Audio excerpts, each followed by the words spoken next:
Welcome back to I'm No Expert. I appreciate you clicking that play button. Teofimo Lopez, this past Saturday, June 10th, had a fight with Josh Taylor for the WBO Junior Welterweight 140-pound championship. It took place in Madison Square Garden, and last time we had caught up with Teofimo Lopez, he had that lackluster showing against Sandor Martin, the famous post-fight clip of him asking his corner, his trainers, if he still has it. And of course, that was a main theme of the fight. After the fight, he, addressed that saying, do I still have it? But obviously in a much more confident, victorious way.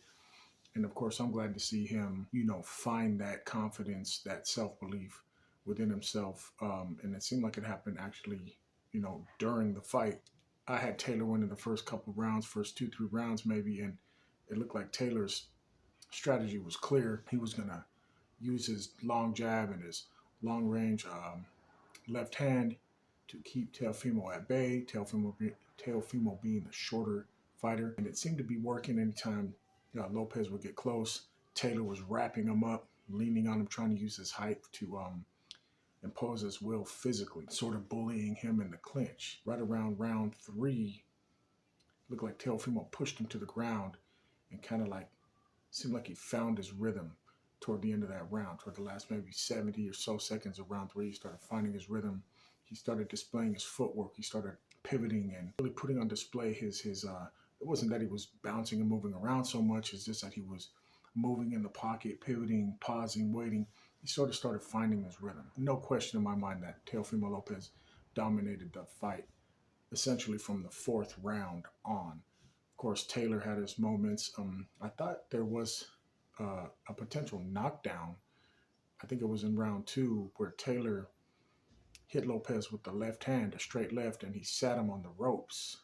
And he hit him while he was sitting on the ropes and apparently didn't hear the referee's instructions to stop punching. But what I didn't understand about that sequence was why wasn't that looked at as a potential knock? Because I think Lopez did dominate that fight. And it's good to see him returning to form. Of course, Taylor had a 16-month layoff. But there's no excuses here. He had a complete training camp. He knew exactly who he was going to fight. So no excuses for Josh Taylor. Teofimo Lopez just seemed like he rediscovered a bit of that fire that he had leading up to the fight he had 3 years back with Lomachenko, and he had the self-belief and bravado. There wasn't a lot of punches thrown in this fight. For being 140 pounders, they were throwing punches at a rate of heavyweights. It damn near seemed like. I think Taylor was throwing somewhere around 23 punches around, and Lopez started stepping it up and throwing more into the 30s and 40s. But I was thinking to myself, man, this is a really slow pace for 140 pounders.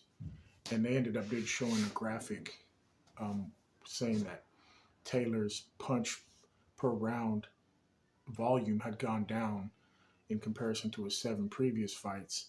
And even that was below the welterweight average of punches per round, which is about 56 or so. So yeah, they seemed like they were throwing a really low volume of punches, which was interesting to me for being smaller guys, but they were throwing hard shots. Taylor, although he was losing, you could see the effects of his efforts on Lopez's face. I mean, he did land a lot of clean, hard punches, straight jabs, straight left hands. I mean, you name it, hooks, uppercuts, body punches. They were both landing a lot of solid, clean punches. So kudos to both men for displaying their toughness and their grittiness and their willingness to, trade with one another. It wasn't like a toe-to-toe slugfest, but there were moments in the action where they were both standing in the pocket with each other and just banging it out, which was good to see. Lopez just got to the point where he got so comfortable where he started styling on Taylor.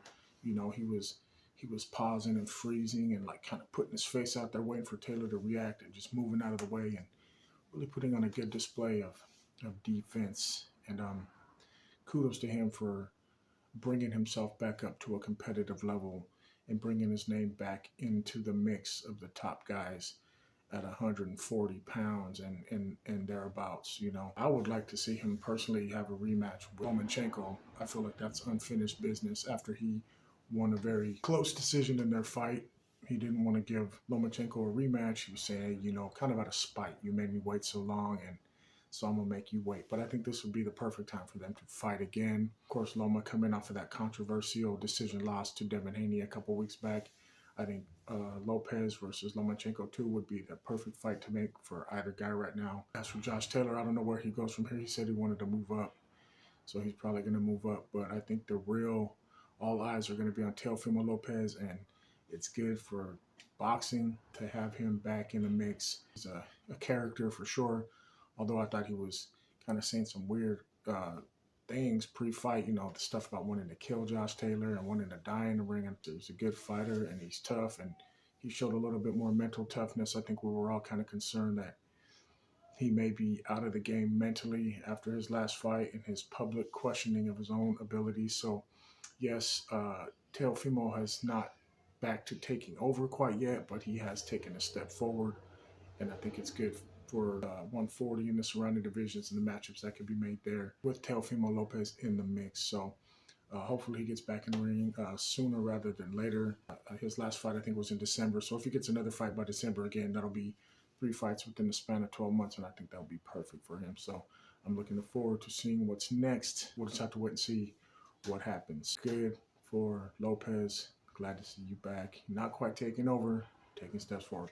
I'm no expert. I just call it how I see it. And until next time, you and